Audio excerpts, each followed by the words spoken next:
good Monday evening to you. Thanks so much for joining us on UpNorthLive Unscripted. I hope you all had a wonderful weekend, and hopefully you got outside and enjoyed the beautiful weather we had. And today sure was a hot one in some areas across northern Michigan, reaching the 80s. Now, it has been very nice to see all this sunshine in warm weather, but it has been quite a few days now since we've had any signs of rain. So, Joe, any rain in the forecast for the rest of our work week? Yeah, unlike the last few days, there is, but it's not going to be a widespread rain. So there's good and bad with that. Some areas need rain. The other thing is, if you don't want a completely rainy day, we're not going to see that really either. Coming up here. In fact, as early as tomorrow, Maya, could see a couple showers or thunderstorms popping up. So we'll talk more about that. I'll kind of show you, the rainfall forecast, kind of who sees some of that rain. And then next weekend, I know we had a gem of a weekend here for Mother's Day weekend, but next weekend looks a little different. So we'll talk about that too coming up later. Okay, thank you so much, Joe. Our top story tonight is an update on a story that we've been covering in Grand Traverse County for several years now. So it's actually been 4 years since a former Grand Traverse County commissioner flashed his rifle during a commission meeting that was virtual. It was all online. And now the county has settled a lawsuit with the woman who was giving public comment when that former commissioner showed his gun. So the incident, you may recall, it's been covered all over the country, really had a lot of attention, and it was settled for $100,000. The Michigan Municipal Risk Management Authority is footing the bill. It's a self-insurance pool that provides liability coverage for the county. And our Allie Baxter gets us caught up in the latest developments. And this was not that long after January 6th, and all I could think of was, my God, what's happening to our country that this is okay?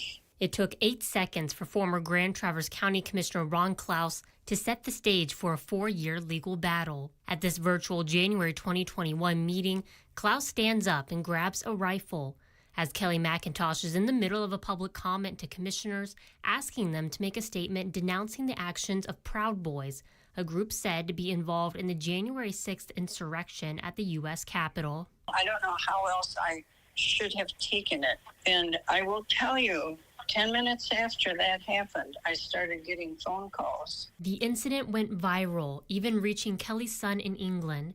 When she says Klaus wouldn't take accountability for what he did, she decided to file a federal lawsuit against him and the county. I have said sort of jokingly, why did it take a little old lady to stand up against this? And I would just like the community to know that unless everyone who is concerned about what's happening in our world today, unless everyone is willing to stand up, it isn't going to get any better. Came to an agreement, and so now we can close that. Water's under the bridge, so to speak, and towards the future we shall go. Current board chair Scott Seifert wasn't on the board at the time the incident happened. He says while he's a supporter of First and Second Amendment rights, we are elected officials to manage taxpayer dollars and try to govern or go towards the future for a future end. And I think a settlement was the best way to put it to bed, put the past behind us. A sentiment shared by board members recently is the docket of lawsuits and conduct of each other is distracting from the work the county is trying to accomplish. We have a lot of big projects going on. We're talking about building a jail. We've got, the homeless situation that we're just getting started with and the task force. And, half a dozen other things that I could think of right off the top of my head that are really pressing, that are really necessary and beneficial for the taxpayers. If this similar situation happened now, how do you think the board would handle it? Well, that was Allie Baxter reporting, and Kelly says as part of the settlement, Klaus also wrote an apology letter. However, Kelly says that she has not seen that letter yet. She says that she plans to use the settlement money to cover some of her legal fees, and she also wants to start a scholarship for those working in the mental health field. Well, over in Otsego County, some employees impacted by the late March ice storms received some supplies today. Check it out. About 150 boxes of frozen food was distributed to hospitality workers at Treetops Resort in Gaylord. Power outages due to the ice storm caused people to lose pretty much everything in their fridge and freezer. And so today they received boxes full of frozen goods such as different sort of meats, hash browns, and some pie. We're finding people that The losses were so personal. They're so foundational to life. You know, these are people replacing their basic food, repairing their home from, ice damage, trees falling down on their homes, paying gas to run the generators. I mean, these are just basic functions to get people back operational. And the Michigan Hospitality Foundation and Cisco of Michigan coordinated the event. The Hospitality Foundation operates an employee relief fund, which opened for applications immediately after the recent ice storm. The foundation has been assisting impacted workers by distributing $500 checks and $100 Meyer gift cards to those in need. And applications for relief are still being accepted. We have a link to that on our website, UpNorthLive.com. Well, it only is Monday, but no harm in looking forward to some events happening this weekend, right? It's always good to have something to look forward to. And in Traverse City, a couple of exciting events happening this weekend. Starting on Saturday, a pretty unique event. You get the chance to run an airport runway at the TVC 5K Run the Runway that is happening at Cherry Capital Airport in Traverse City this weekend. And it is a very cool event. You can run it, you can walk it, but it's all for a very good cause. So the race is held to raise awareness for the Wings of Mercy West Michigan. Wings of Mercy offers free flights to distant medical destinations for families who cannot afford to travel commercially. They feel they're running for a cause and being part of it and helping people. A dollar equals a mile, basically. Last year, I flew 10,000 miles. And during the 5K race, not only are you getting to run on a pretty flat surface, so it's good if you're maybe not in the best running shape, there's no hills or anything, but you also get to get up close to airplanes, helicopters, and interact with aviation professionals. The race begins at 9 a.m. and ends at 11:30 a.m. If you're interested in signing up, head over to our website, UpNorthLive.com. And another cool event happening this weekend also in Traverse City. It's not a race event. Instead of running, we are talking about an event related to biking. So Tart Trails will be holding its annual Recycle a Bicycle bike swap this Saturday, May 17th.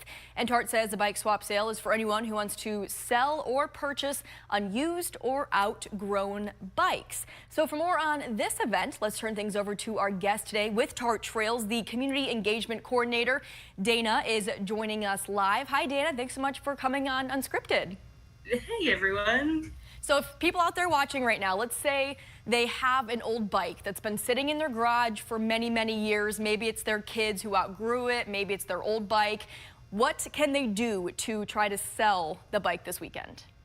Yes, that's an excellent question. So step one, make sure that the bike is rideable. So that includes making sure that the tires can hold air and that chain can still move. Those shifters are still operating. And then they're more than welcome to bring it to the Old Town parking structure on Friday, May 16th from 6 p.m. to 8 p.m. during the drop-off period. So they can come. We'll have a bunch of volunteers there. I'll be there and some other Tart staff, along with the Recycle a Bicycle program directors, Jeff and Melissa Zawisha, who are really spearheading this whole thing. And we'll be able to check in their bike, give them an estimated price if they aren't quite sure how much they should price their bike at. And then we'll be able to hold on to those bikes until that next morning when the official bike swap starts, when shopping begins. So on Saturday, May 17th from 9 a.m. to 1 p.m., folks from the community can come shop and peruse those bikes and purchase them. And portions of the purchase price will be going toward the Recycle a Bicycle program. And so this is an event that has happened annually for quite some time now. So typically, do you know how many bikes are usually there and what sizes, what age range are the bikes for? Yeah, each year we sell close to 200 to 300 bikes, which is really impressive. Yeah. It's really the main fundraiser for the Recycle a Bicycle program. We encourage all sorts of sizes, so that's part of the magic, is that young kids can come each year and get a new bike after they outgrow the one from the previous year, or folks like me who have a bike problem can shop for a new niche bike that they're interested in. But there's also now an influx in e-bikes and cargo bikes of all sorts, And you also can bring bike accessories like bike racks or burleys for kids, or all sorts of accessories that go with those bikes. Very cool. And we know that the Traverse City area is a very bike-friendly community. A lot of people do have bikes, and there are also a lot of different ways that people can buy bikes. I know I go on Facebook Marketplace every now and then. There's a good amount there. There's obviously a lot of bike stores. So what makes this event unique when it comes to purchasing and selling bikes? Yeah, well, I mentioned that it's the main supporter for the Recycle a Bicycle program, which is a year-long program and has been running for many years. This program really helps those in need who would like a form of mobility that gives them that freedom to access things that they need. So the Recycle Bicycle program directors work with local agencies like Father Fred or Goodwill or Addiction Treatment Center to make sure that those folks in need will secure vouchers, and then they can get free bikes that have been refurbished and recycled at the Recycle Bicycle workshop. So really, I think that the impact that it has on the community beyond just those bikes that you could get this coming Saturday makes such an important impact on our broader community. Sure. And so let's say someone does want to take part in this and sell their own bike. What if it doesn't sell on Saturday? What do they do after that? Yeah. So for unsold goods, you're more than welcome to come pick them up Saturday, May 17th from 2 p.m. to 4 p.m. So that's after the whole bike swap is finished. Or you can feel free to designate that as a donation to the Recycle Bicycle program, and then they can add that to their fleet, which will be then distributed to the broader community. Anything else that you want folks to know about this event, Dana? Really, it's just such a fun morning. It's one of my favorite events in spring, and it really gets you ready for spring riding. You're already seeing folks out on the trails and in the bike lanes across our community. And it's a great way to get kids excited about biking as they launch into summer. Absolutely. Well, Dana, thank you so much for joining us on Unscripted and sharing a little more information about that event happening this weekend in Traverse City. Of course, with the beautiful weather we've had the past couple days, you might be thinking it's time for a new bike. This could be a great event for you to check out and see if there's a good match for you this Saturday in Traverse City. All right, well, making news around the state tonight. Pretty cool. Get this. A 63-year-old woman from Oceana County has turned a $100 online prize into a $1 million windfall by playing the Michigan Lottery's Millionaire Raffle game. So the woman, who has chosen to remain anonymous, purchased her winning raffle ticket online at MichiganLottery.com. And she said, you know, why not? And wound up the big winner. She says initially she actually forgot about her ticket until she logged in and saw that $1 million prize pending. She said she is still trying to wrap her head around it. So a few lessons here. If you're ever on the fence, maybe just purchase one of those tickets, because you could be like this woman and win $1 million.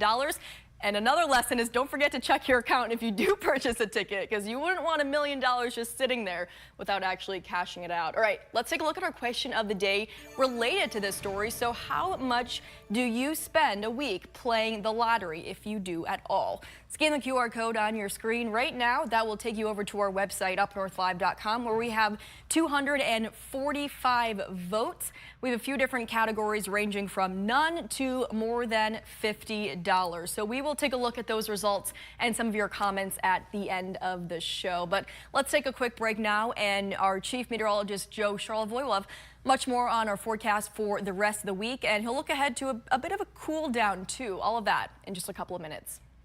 I'm Jada Johnson from Big Boys TV, and the Fish and Game Report is sponsored by Johnson's Propane.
Well, it sure felt like a mid-July day out there across northern Michigan. A lot of us seeing temperatures in the upper 70s and even in the 80s, and it sure was nice. So, Joe, how long is this warm/hot weather gonna stick around?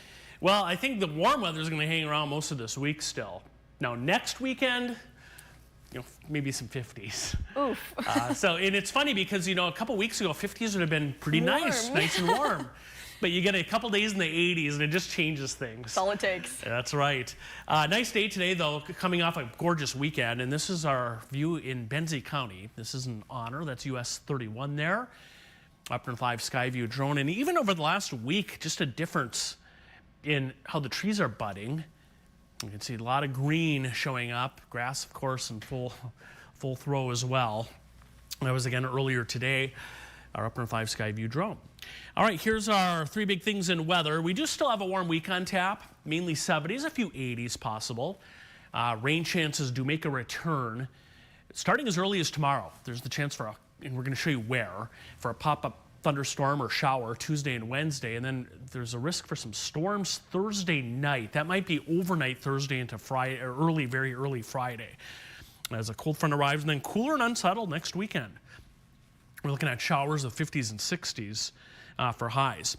Here's a look at the numbers right now. If you're tuning in here a little before 7, Grayling is still at 85 degrees right now.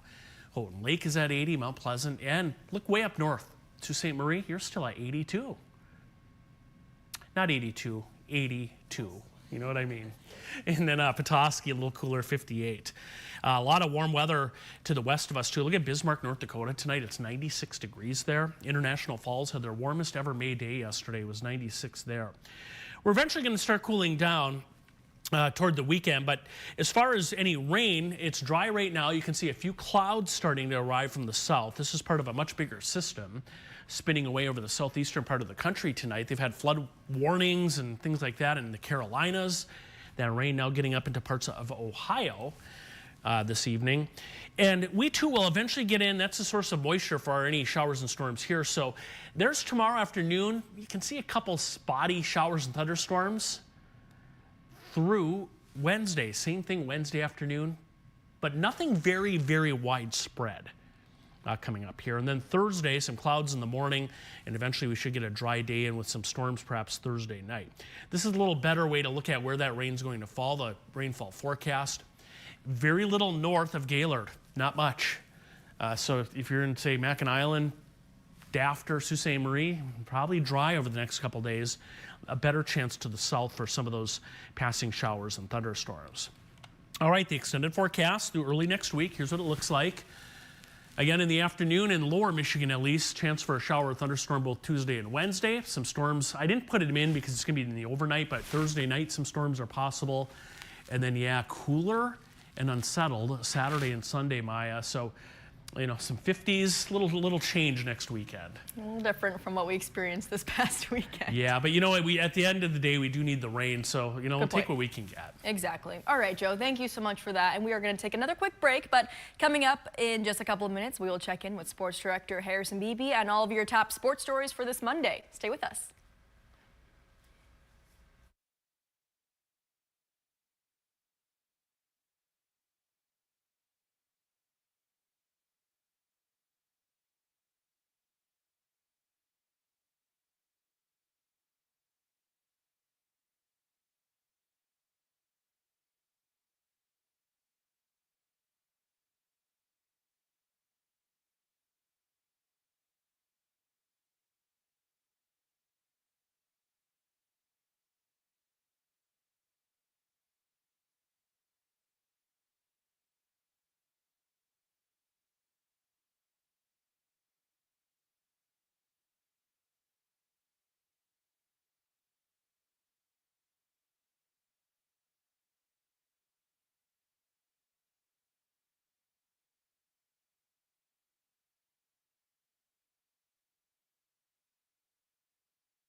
Welcome back, everyone. Let's turn things over to sports director Harrison Beebe live in our content center. And Harrison, you mentioned in our 6 o'clock newscast a pretty exciting lacrosse rematch happening tonight. That's right, Maya. It is so big. Guess which celebrity is in attendance for this one?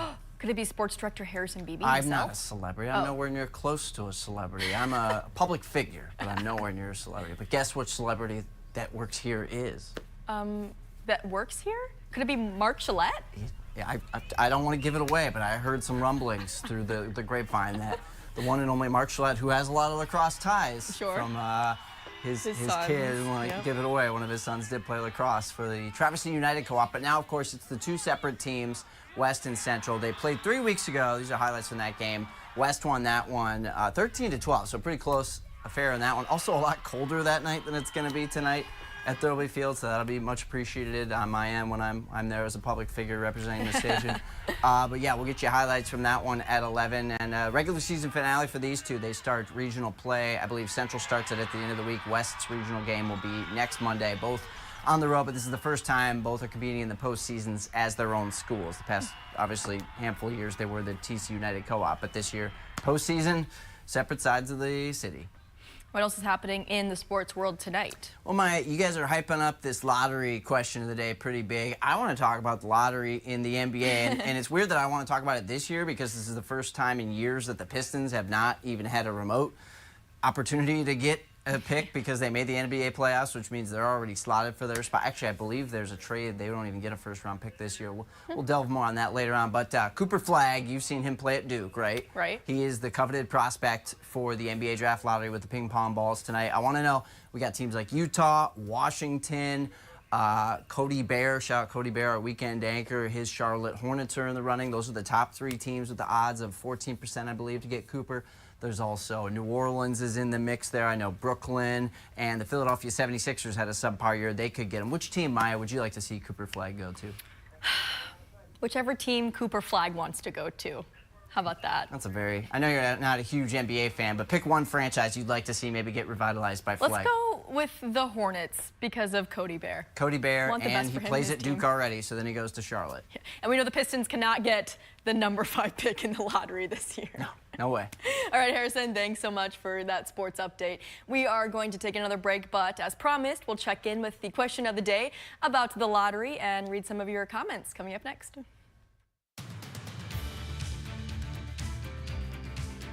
Salon services are furnished by Epiphany Advanced Academy in East Acme.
Well, a woman from Oceana County won $1 million playing the Michigan Lottery's Millionaire Raffle game. So we wanted to know, how much do you spend, let's say, a week playing lottery? As you can tell, most people are saying none.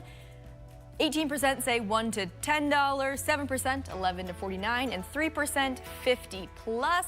Over on Facebook, Cheryl says, I stopped playing years ago when they kept adding numbers. Sarah says, I quit playing when the tickets hit $5. And Cindy says 0, not paying $5 for a ticket. You can join in the conversation on our Facebook. We are all out of time.